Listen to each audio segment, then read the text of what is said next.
Hello students, I am Anup sir and today I will be starting with the chapter Motion in One Dimension in Physics for class 9th. Okay, now see in this chapter our first term that we will discuss is what is a physical quantity. Now remember, a quantity that can be measured is called a physical quantity. Now physical quantity can be divided in two subparts. We can say a physical quantity as a vector. We can say a physical quantity to be a scalar. So here we can say that physical quantities can be scalar or they can be vector. Now what are the scalar quantities? The quantities which require only magnitude to be expressed are called scalar, whereas the quantities which require magnitude as well as direction to be expressed are called vector quantities.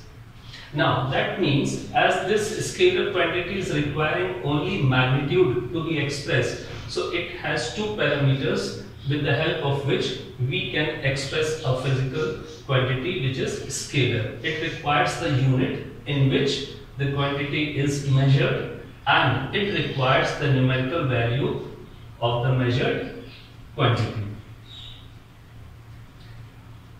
Now here vector quantity, it requires magnitude as well as direction also. So there will be three parameters to express it. One will be the unit in which the quantity is measured, second will be the numerical value of the measured quantity, and third will be the direction. So here we can say to express scalar quantity, two parameters required, whereas to express a vector quantity, three parameters are required. Now, scalar quantities can be added, subtracted, multiplied by the simple arithmetic method. But for addition, subtraction of these, you require some different algebra to add or subtract them. These can be done with the help of simple arithmetic method, but here it requires some different algebra to add or subtract them. Okay, now here we can take few examples of the scalar quantity, like measuring the mass of a body. So when we measure the mass of a body, we require only the unit in which we are measuring it, and we require the numerical value to express it. But let us consider this vector quantity. Suppose you are measuring the displacement of a body. So for displacement you will require the unit in which you will measure it. You will require the numerical value that will express its magnitude. And then you will also require the direction in which direction the body is being displaced. So in this way we can say a physical quantity is divided in two divisions, scalar and vector. Hope this is clear to you. Now after this, let us move on to the next topic, and that is, okay, now let's see what is when a body is said to be at rest and when a body is said to be in motion. Now what we know is that every particle on this earth, or you can say in this universe, they are in motion with respect to each other. Now what happens here, we just take ourselves sitting in a train.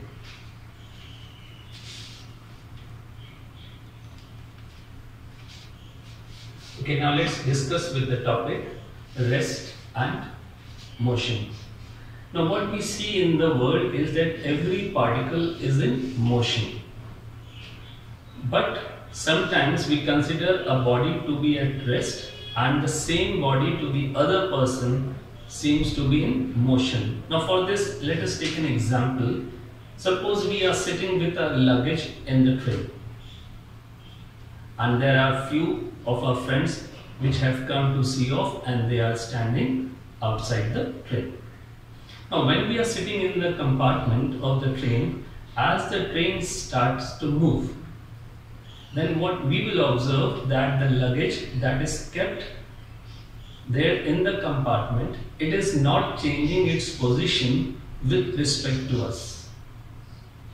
Or you can say every article kept in the compartment or the other person who are sitting just in front of you, they are also not changing their position with respect to you. So for you, those persons sitting over there will be at rest, because they are not changing their position with time. But if you observe the person, those who were standing outside the compartment, as the train moves, then your position with respect to them changes. So you will say that you have changed your position with respect to them. So for you, those persons will be in motion, as well as for those persons who are looking to you from outside, for them also you will be in motion. So whenever the bodies are changing position with respect to each other, so they are in motion to each other. But if the bodies are not changing their position with respect to each other, then they are said to be at rest. So here we have the definition for rest and motion. So when a body is said to be at rest, a body is said to be at rest if it does not change its position with respect to its immediate surroundings. And when a body is said to be in motion, a body is said to be in motion if it changes its position with respect to its immediate surrounding. So if a body changes its position, then it is said to be in motion, and if it does not change its position with respect to the immediate surrounding, then it is at rest. Then we have one-dimensional motion.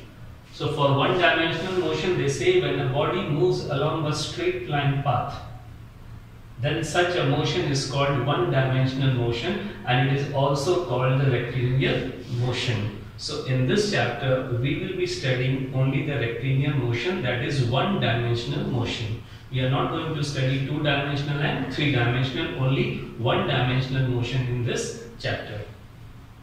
Let's see what distance is. The definition says the total length of the path through which a body moves. Now when we are calculating the distance, we have to consider the path through which a body moves. Now for example, let us consider a body at point A, and this body is moving to this point B. Okay. Now first of all, what is displacement? The length of the shortest path. Now from initial point to final point, you will be calculating the length of the shortest path. That will be known as displacement. Now let us consider here, body is moving from A to B, and from moving A to B, it follows this path.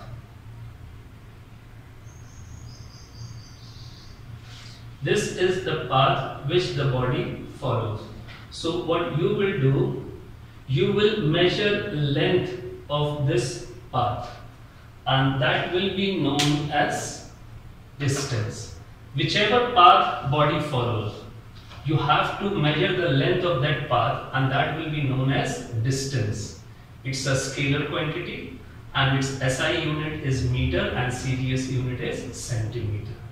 Now suppose we are asked to calculate the displacement of the body from this initial point to this final point.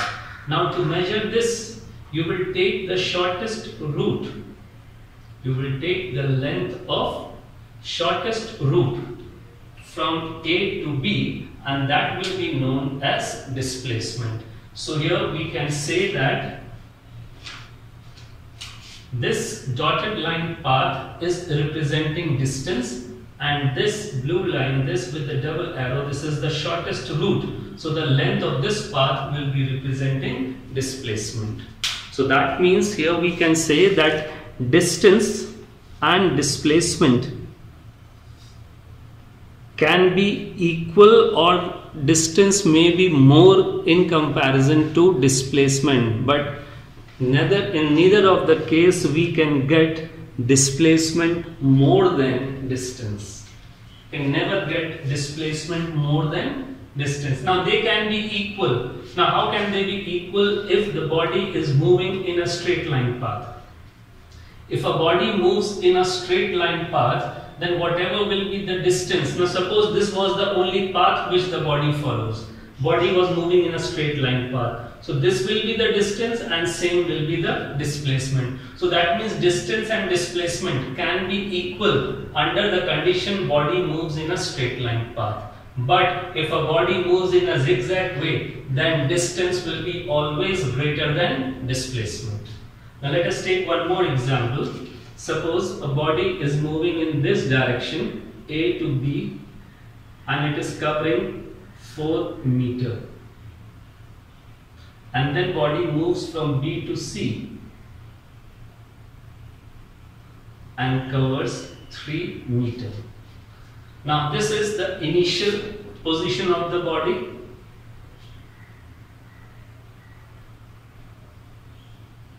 And this is the final position of the body. Now if you are asked to calculate distance, so to calculate the distance, you have to measure the length of the path that body has followed. Now you can see body has gone this way 4 meters. That means body has followed this path AB, and then the body turned towards this path, that is BC. So you will calculate length of this path, that will be 7 meters. So this is how you can calculate the distance. But if you are asked to calculate displacement, so just see how we will calculate displacement. Now in this diagram, displacement will be the length of the shortest path from initial to final. So this is the length of the shortest path. So we are going to calculate this length AC. Displacement is equal to length of AC. Now AC in this diagram, you can see it is representing a hypotenuse in a right angle triangle. So we will apply Pythagoras theorem. So perpendicular and base. So we can write 3 square plus 4 square.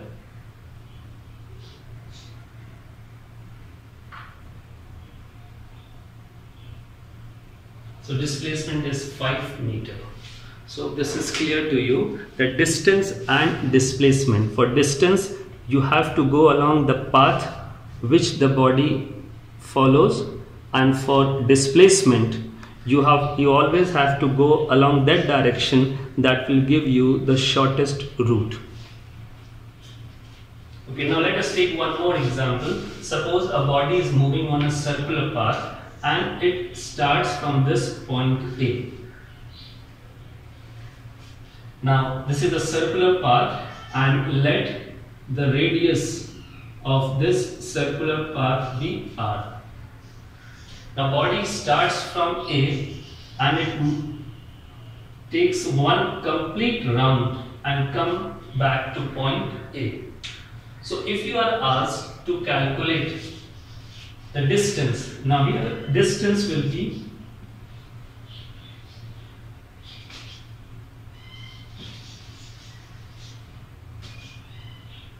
so if you are asked to calculate distance, so you will say distance will be equal to length of this circular path, length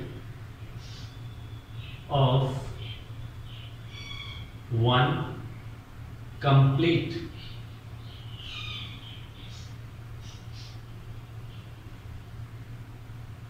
circular round, and the length of one complete circular round, this is called circumference. So you will calculate circumference of this path, and the formula for circumference is 2 pi r. So if radius is given to you, you can substitute radius with pi 22 by 7 and you can calculate the distance covered by the body. Now coming to the displacement. Displacement is the shortest path between the initial and the final position. Now A was the initial position. Body took one complete round and comes back to A. So again A is the final position. So same point is the initial position and the final position. So we can say that the displacement is 0. So here we notice through the examples that distance and displacement can be equal, but only under the condition if body is moving on a straight line path. Otherwise, if the body is not moving in a straight line path, then either the displacement will be less or it will be zero. It can never be greater than distance. So these were the few examples that we did on distance and displacement. Now we have the topic for speed. Okay, now what is the speed? It is the distance traveled by body in 1 second. Or we can say that speed tells us how fast the body is moving. Distance traveled by body in 1 second. Now suppose the distance traveled by the body in 1 second is 10 meter. So we will say that its speed is 10 meter per second. Distance, let the distance be traveled by body as be 10 in 1 second. So speed will be 10 meter per second. It's a scalar quantity and its unit meter per second for SI and CGS centimeter per second. Now we have these different forms of the speed. Now when do we say that the body is moving with a uniform speed? Now let's understand it through this table. We have drawn here time interval of 1 second, 1, 1, 1, and you can see in these time interval body is covering equal distance in each time interval. So whenever a body covers equal distance in equal interval of time, we say that the body is moving with uniform speed. Now what is non-uniform speed, or what we call the variable speed? Again we have the time interval of 1 second, 1, 1, 1. But you see the distance covered is different. So here we say that the body is moving with non-uniform speed. So the definition goes like this. If a body covers unequal distance, body covers unequal distance in equal interval of time. Time interval is equal, but body is covering unequal distance. So this is called non-uniform speed. Then we have instantaneous speed and average speed. Now these two speeds are calculated only under the condition if body is moving with non-uniform speed. Now what do we mean by instantaneous speed? Now as we know, the body is moving with variable speed. In some places speed will be more, in some places speed will be less. Then what we do, we consider any short time interval. And in that short time interval, it should be a very short time interval, we get its distance. And then we divide it by that time interval and we get its instantaneous speed. Just for an example, we have in our vehicles, we have speedometer. So what speedometer, if you look at the speedometer, it gives you the instantaneous speed of the vehicle. Then what is the average speed? Again it is calculated when body is moving with non-uniform speed. Then how to get the average speed? We take the total distance covered by the body in that journey and the total time taken by the body, and we divide it and we get the average speed. So we have uniform speed, non-uniform, instantaneous and average speed. Now if a body is moving with uniform speed, then instantaneous and average speed both will be equal to uniform speed. If a body is moving, suppose with a speed of 10 meter per second, uniform speed, and if you calculate its instantaneous speed, it will be 10, you calculate its average speed, it will be 10. So that means these two are equal to uniform speed. So hope this is clear. Whenever a body moves with uniform speed, then these two will be equal and they will be equal to the uniform speed of the body. Now what is velocity? It is the distance traveled by body in 1 second in a specified direction. This is the difference between speed and velocity. In speed, it was the distance traveled by a body in 1 second, whereas in velocity, it is the distance traveled by a body in 1 second in a specified direction. Direction must be there. Then we call it velocity. And it tells us how fast the body is moving in a certain direction. What speed was telling you? Speed tells us how fast the body is moving. It does not tell us about the direction. But velocity, it tells us how fast the body is moving, that is the magnitude, and also it tells us the direction. So we have the formula for velocity, displacement upon time. It's a vector quantity, meter per second or centimeter per second will be the unit. Now uniform velocity. Now when we are describing about the velocity, we know it's a vector quantity, so we have to look for magnitude and direction, both should remain same. Now see here the example that we have taken, we have shown interval of 1 second. This is the interval of 1 second. Now in equal interval of time, time interval as you can see is equal, body is covering equal distance, 10 meter, 10 meter, 10 meter in the same direction, east, east and east. So here we have to keep in mind when we are checking for the uniform velocity, magnitude as well as direction, both must remain same. If any one of these will change, either the magnitude or the direction, then velocity won't remain uniform, it will become non-uniform velocity. So here in this example, so what will be the definition for this? If a body covers equal distance, see, equal distance in a specified direction, direction should not change, in equal interval of time, then we say that the body is moving with uniform velocity. But if any one of these will change, either the magnitude or the direction, then the velocity becomes non-uniform. See here, here we have taken equal interval of time.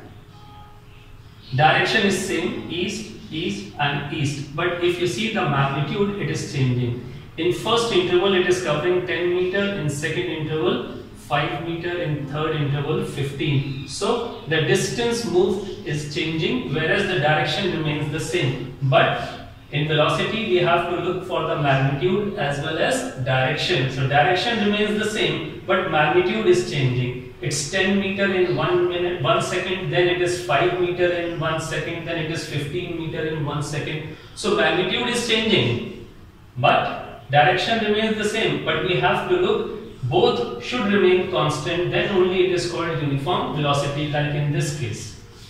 So this is non-uniform velocity. Direction is same, but magnitude is changing. Now coming to this example, time interval is of 1 second. Body is covering 10 meter, 10 meter, 10 meter. So the distance covered is same, but you can see direction has changed, east and then north. So body is covering equal distance in equal interval of time, but direction is not same. So we will say that it is non-uniform velocity. Here body was covering unequal distance in a specified direction. Direction was same, but magnitude was changing. So again it is non-uniform velocity. Okay, then we have instantaneous velocity. What is it? It is the ratio of the distance in a specified direction.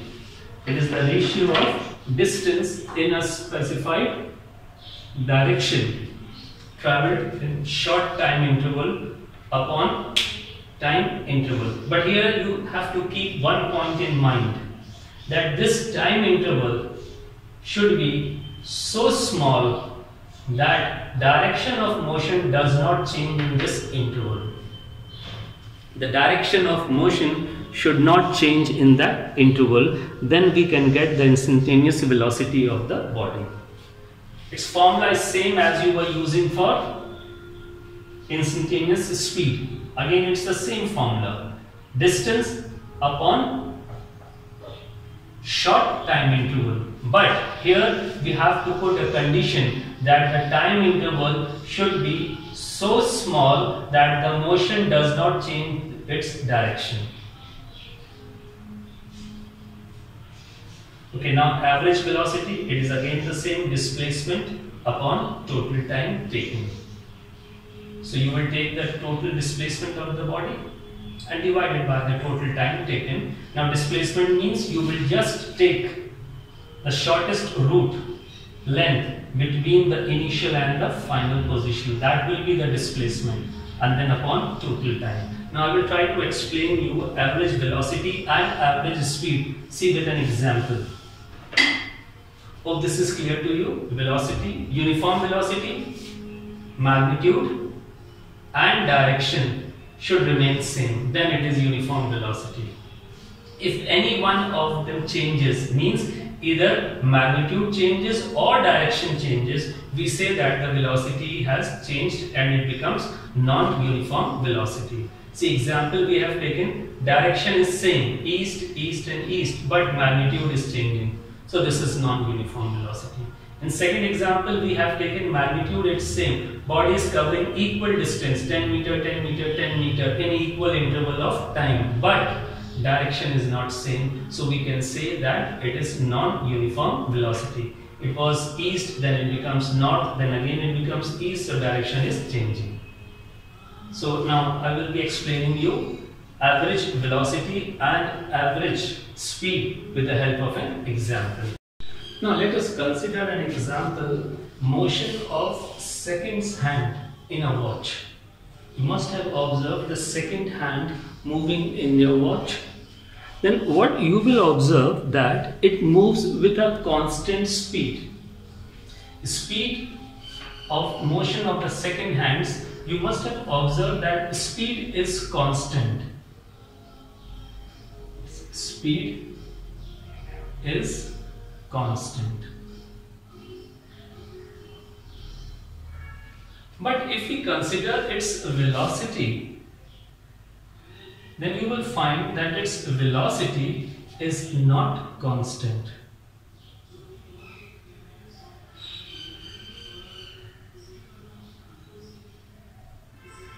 Velocity is variable, though the speed is constant. Now we say that it is moving with a constant speed because it is covering equal distance in equal interval of time. So its speed is constant.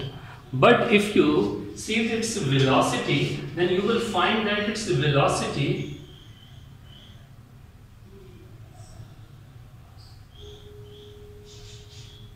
is variable. And why do we say that its velocity is variable? Though it is moving, its magnitude is constant, but its direction is continuously changing. If you see at this point, when it is moving like this, when it reaches at this point, that at every point wherever you have to find its direction of displacement, you will draw a tangent. And this tangent will give you the direction of motion at that point. So you can see at each point it will be changing its direction of motion, and for velocity, magnitude and direction both must remain same, then only we say that velocity is uniform. So here we can say that speed is constant, that is speed is uniform.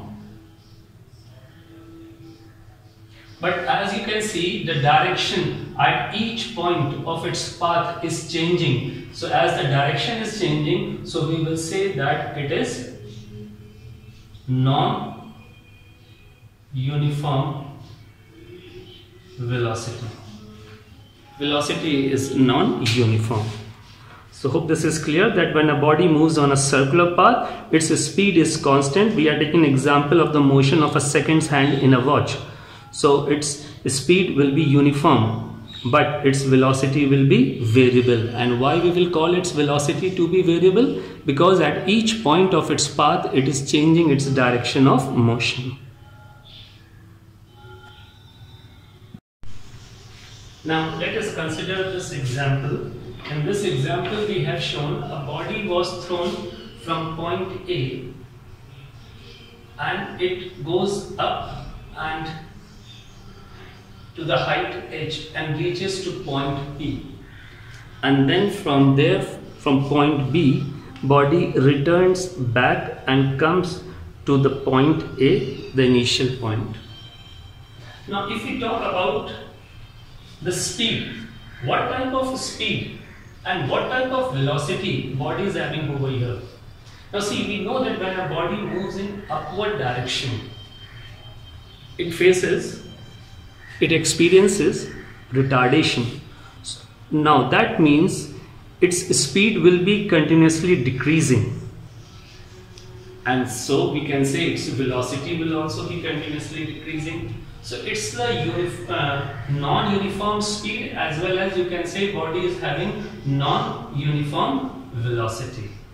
Both speed is also non-uniform and velocity is also non-uniform. And I told you, whenever there is non-uniform speed or non-uniform velocity, let us try to calculate average speed and average velocity. Now to calculate average speed, suppose you are asked to calculate average speed. Remember, body is moving in upward direction or body is moving in downward direction. Its speed as well as velocity, both are variable. Now if we are asked to calculate average speed, now for average speed, first of all we must calculate the total distance that the body has travelled. Now when body was moving from A to B, distance travelled was h. Now A to B, when body moves from A to B, distance travelled is h. And when body moves back from B to A, again the distance travelled is h. So how much is the total distance? Total distance is h plus h, that is 2h. Time taken, total time. So we will see how much time it takes to move up, t, and the same time to move back. So t plus t, that is 2t. So we can get average speed. So average speed will be equal to total distance upon total time, that is h upon t. This will be the average speed. We calculate the total distance moved in upward direction and then the distance moved in downward direction, and if you add them you will get the total distance, and total distance upon total time will give you the average speed. Now suppose you are asked to calculate average velocity.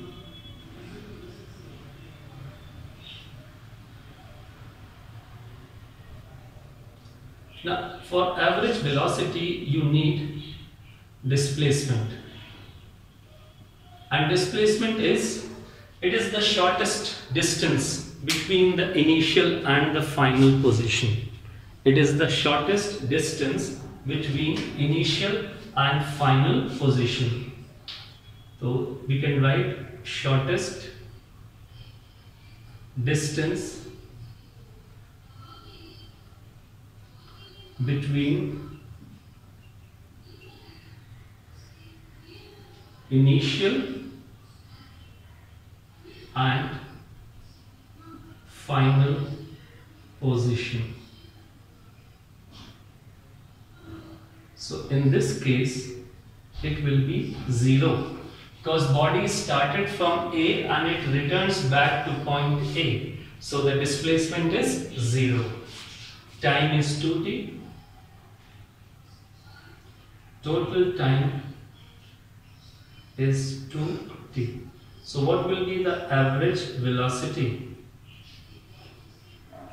Total, it's a displacement upon time, 2t. So the average velocity is 0.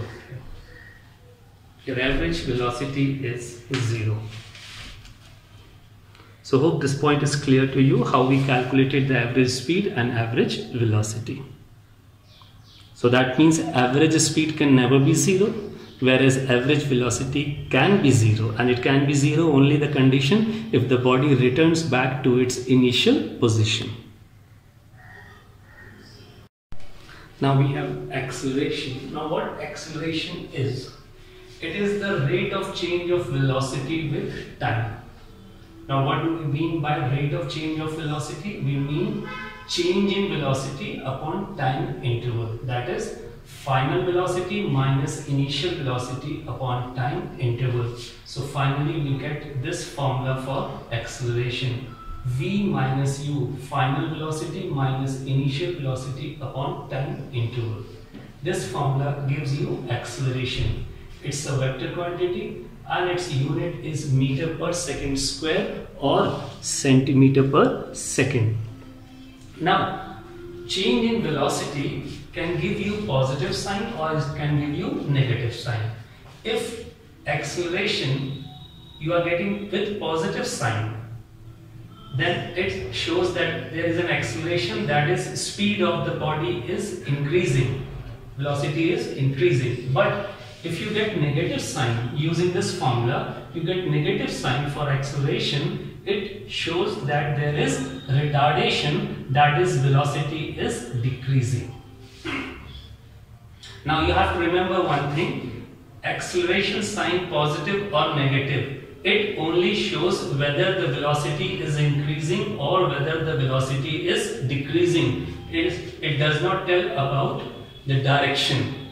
Whereas if you get plus or minus sign in velocity, then it will determine the direction of motion. So keep this point in mind, that plus or minus sign in acceleration will never determine its direction of motion, while plus or minus sign in velocity will determine its direction of motion. Okay, next we have acceleration due to gravity. Now they say when a body falls freely under gravity, the acceleration produced in the body due to earth gravitational pull. Now we know that earth attracts each and every body towards it. So when there is a force of attraction on the body and it moves towards the earth, then that force of attraction by the earth, it produces acceleration in the body. And that acceleration produced in the body due to earth's gravitational pull is called acceleration due to gravity. Its value is 9.8, but in few of the numericals, if given in the question, we will be using gravity value as 10 also. But it depends whether it's given in the numerical or not. And one thing more you have to remember, when body is projected upward, means body is moving in the upward direction, then gravity value will be taken negative, means body will be experiencing retardation.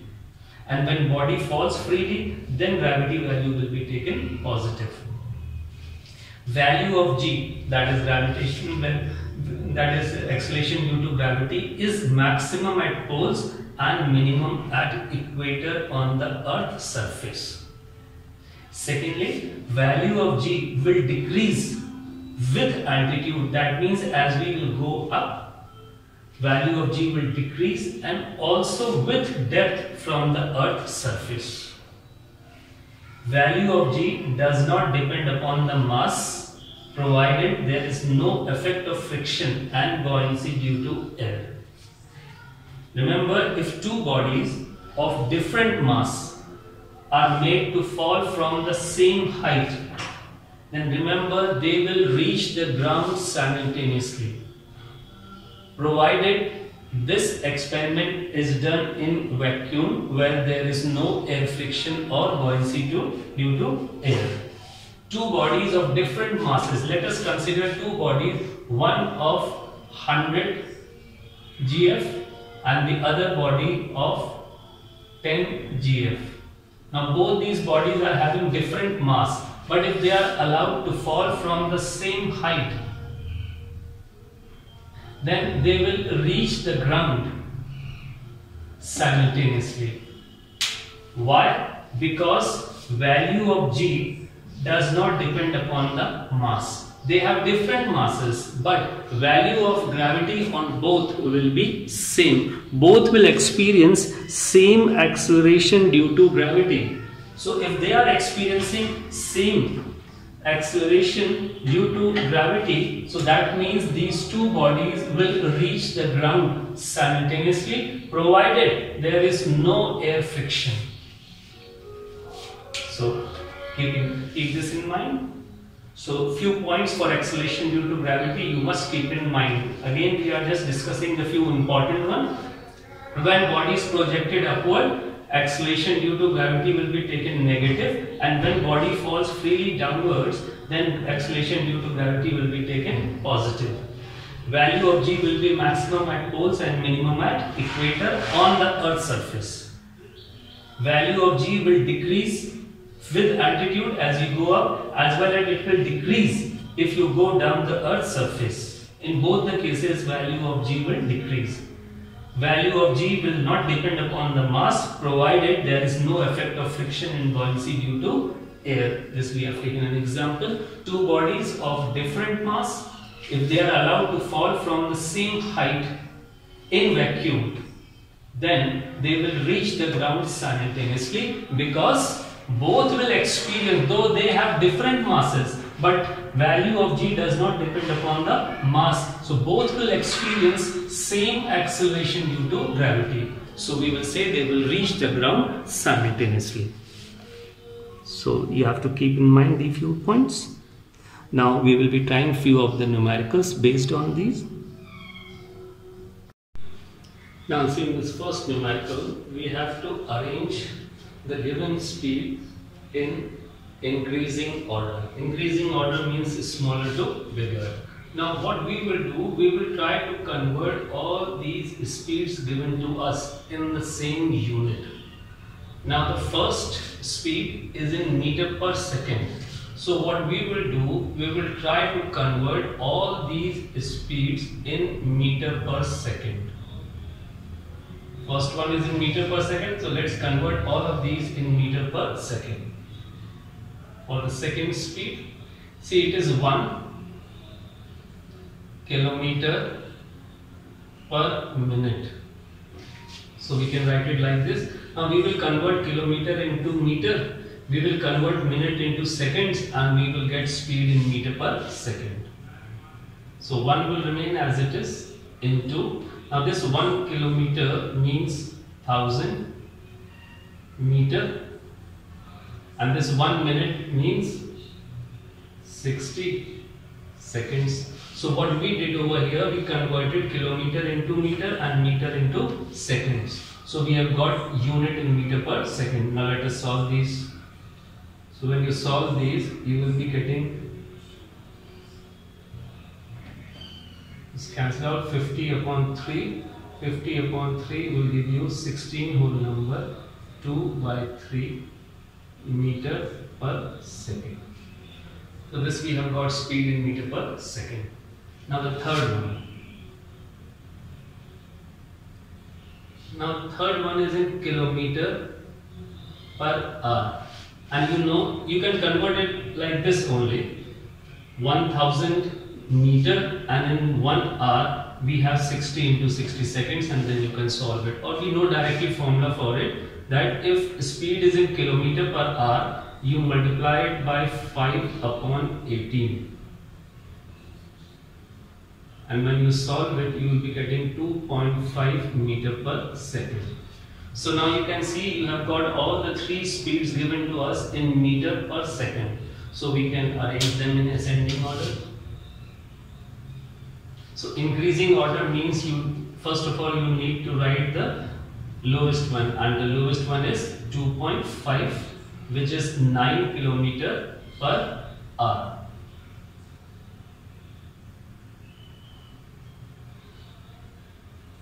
Next one is 10 meter per second, and the biggest one is this, which is represented by 1 kilometer per minute.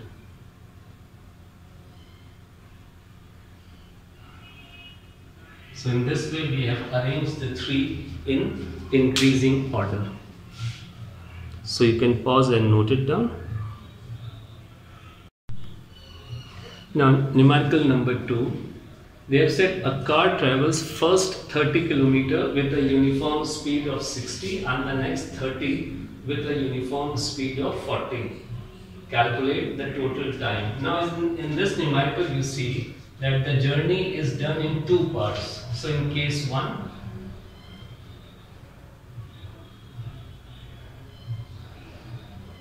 now in case 1, distance is equal to 30 km with a uniform speed, and the speed is of 60 km per hour. So from case 1 we can calculate the time taken. So time is equal to distance upon speed. So 30 upon 60, that is 1 upon 2 hour. You can also write it as 0.5 hour. Now working on to case 2. Now in case 2, see speed is of, distance is of 30. Speed is given of 40. So let's calculate the time here. Distance upon speed. So it is 3 upon 4 hour. That's the time taken. So we have, here you can see in the numerical, journey was done in two parts. In the first part of the journey, we have calculated time as half. In the second part of the journey, we have calculated time as 3 upon 4. Now the first part of the question asks you to calculate the total time.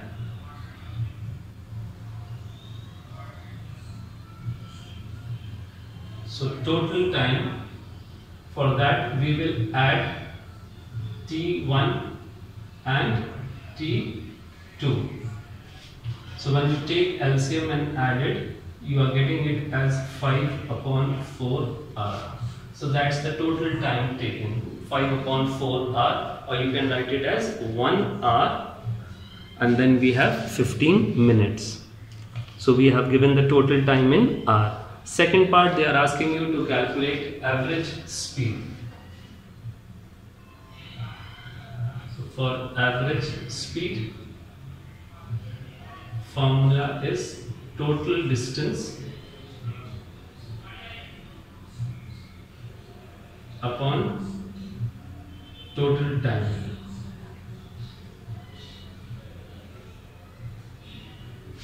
Now here total distance 30 km in first half and then 30 km in case 2 upon total time is 5 upon 4.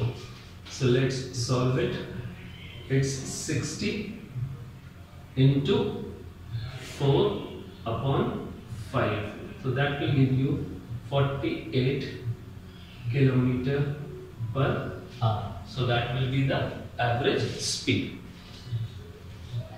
Hope this is clear to you. So you can pause and note it down.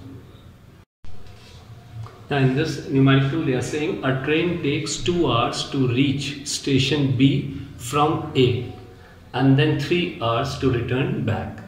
The distance between the two stations is 200. Find the average speed.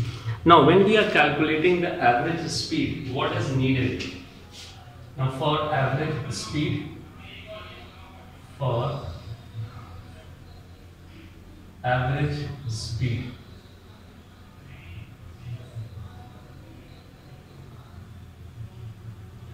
now what will be the distance? Now distance will be the total distance that the train travels. It goes A to B, so 200 km, and then it returns back, so again 200 km. So that will be 400 km. Okay, how much time does it take? The total time. Now it takes 2 hours to go from A to B and then it takes 3 hours to return back. So it takes total time of 5 hours. So we have to calculate average speed. Formula is total distance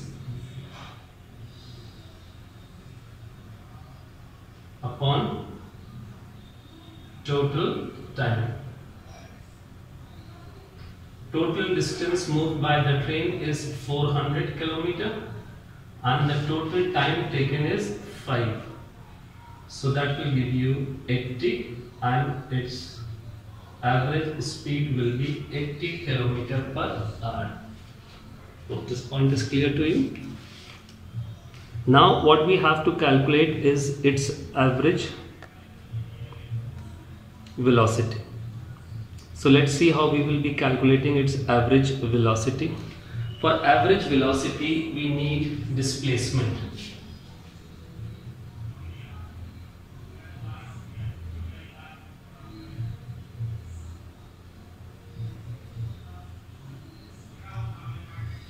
Now here displacement, it goes A to B and then returns back. So if the starting point and the final point is same, so we say that displacement is 0. So average velocity is displacement upon total time. So displacement here is 0, total time is 2 and 3, that is 5. So average velocity will be 0. As displacement is 0, so average velocity becomes 0. So you can pause and note it down. Numerical number 4, they are saying a car is starting from rest. So whenever a body starts from rest, remember initial velocity is to be taken 0. And then it acquires a velocity of 180 meter per second. So that will be the final velocity. It started from rest, so initial velocity is 0, acquired a velocity of 180, that will be the final velocity. And how much time it took? Time is given in hour. So what we will do, we will multiply it by 60 into 60. Now see, hour is multiplied by 60, so it is converted into minutes. And then again multiplied by 60, so it is converted into seconds. So you solve it, it will be 180 seconds. Hope this part is clear to you. So we have got initial velocity 0 as it was starting from rest. Then final velocity we have 180 and the time that was given in hour we have converted it into seconds. Now the question says we have to calculate acceleration. So formula is V minus U upon T. So substitute in this formula, V is 180 minus 0, time is 180.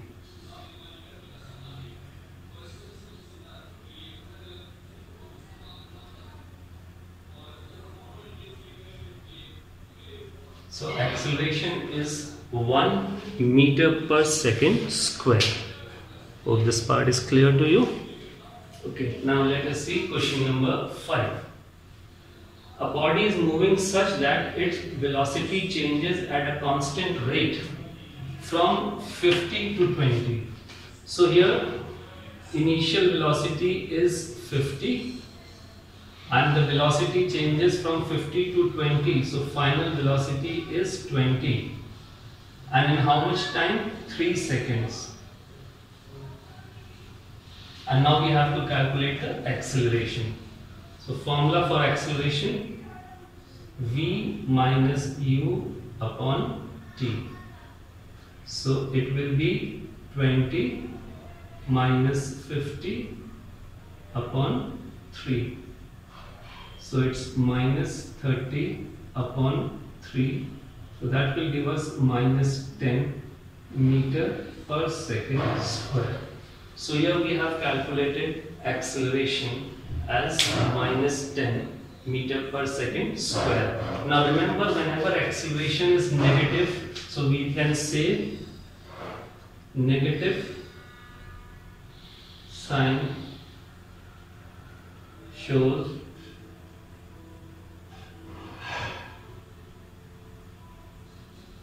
retardation. So here the negative sign is showing that body is having retardation. So this is clear to you, so you can pause and note it down. Now in numerical number 6 they are saying a toy car initially moving with uniform velocity of 18 km per hour. Now here the initial velocity is given, but it is given in kilometer per hour. So we are going to convert it into meter per second, and then they say it comes to stop. Now remember, whenever a moving object is brought to rest, that means final velocity is 0. Now first of all here, they have given you initial velocity in kilometer per hour. So we will multiply it by 5 upon 18 and it will be converted into meter per second. Now the question says it comes to rest. So whenever a moving body comes to rest, final velocity is 0 and the time taken is 2 seconds. So this is the information that they have given us in the question. So using this information, now we have to calculate retardation. So whenever they ask for retardation, that means you are going to calculate acceleration. Formula is same.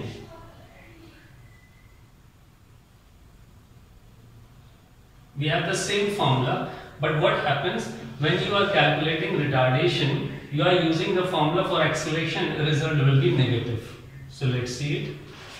V is 0, U is 5, time is 2, minus 5 upon 2, that will give us minus 2.5 meter per second square. So here we can say, what if acceleration is negative? So that means it is representing retardation. So calculating acceleration negative means we have calculated retardation. So if you are going to use the word retardation for writing the final answer,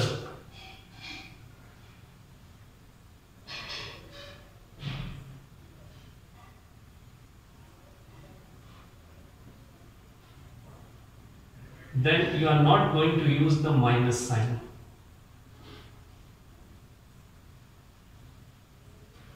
Remember, if you are using the word retardation, we are not going to use the minus sign. So this will be the answer. Now question number 7.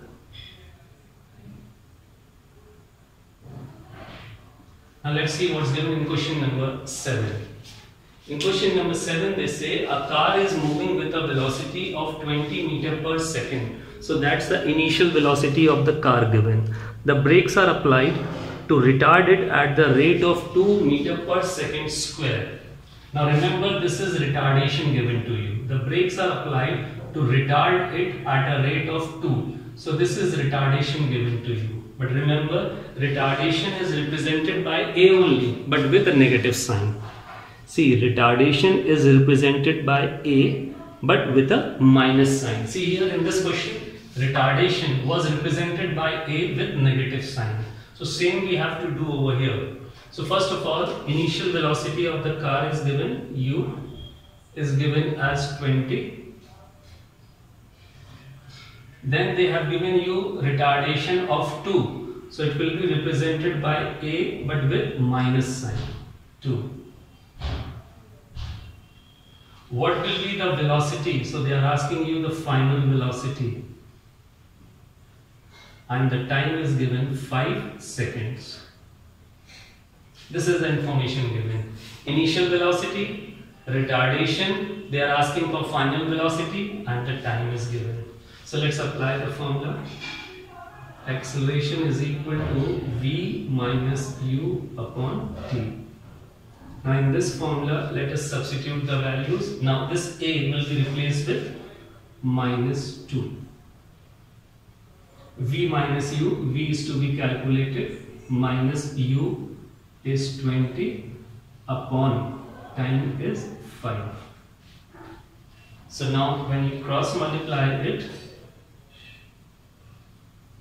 you will be getting minus 10 is equal to V minus 20. So when you solve it, you are getting V is equal to 10 meter per second. So this will be the velocity of the car after 20 seconds. So you have to keep here this in mind, that whenever it's retardation, so it will be represented by A only, but with a negative sign. So this is clear to you, so you can pause and note it down. Numerical number 8. A car is moving in a straight line with a speed of 18 km per hour and it is stopped in 5 seconds. So here in this numerical, first of all, initial speed of the car is given, and the initial speed is given as 18 km per hour. So we are going to convert it into meter per second. So it comes out 5 meter per second. And then the question says it is stopped. So moving object is brought to rest. So final velocity will be 0. And in what time? Time given is 5 seconds. So this information is given to us. So with this information, in the first part they are asking us to calculate retardation. Okay. So means we are going to calculate acceleration and it will come out negative. So V minus U upon T. So here V is 0, U is 5, T is 5,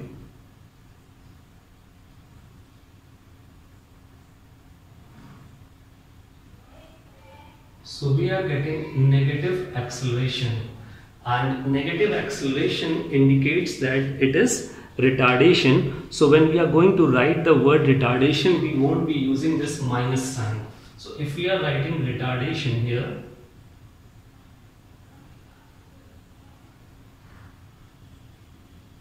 that will be only 1. No minus sign for retardation. Now in the second part, everything remains same. Initial velocity remains same. Initial velocity we have calculated as 5 meter per second.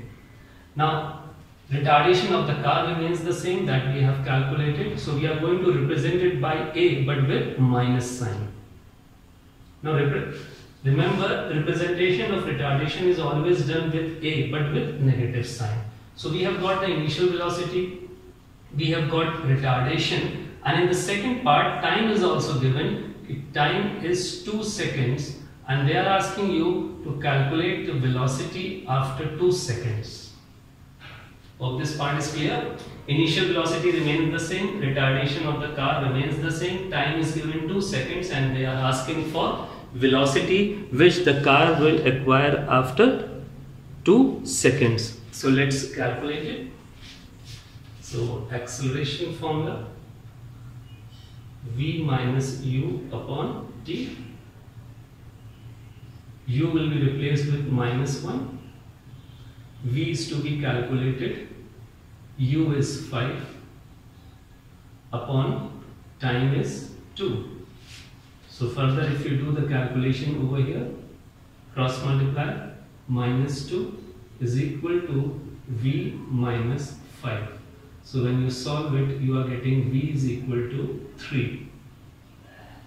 So the velocity of the car after 2 seconds will be 3 meter per second. So you can pause and note down this.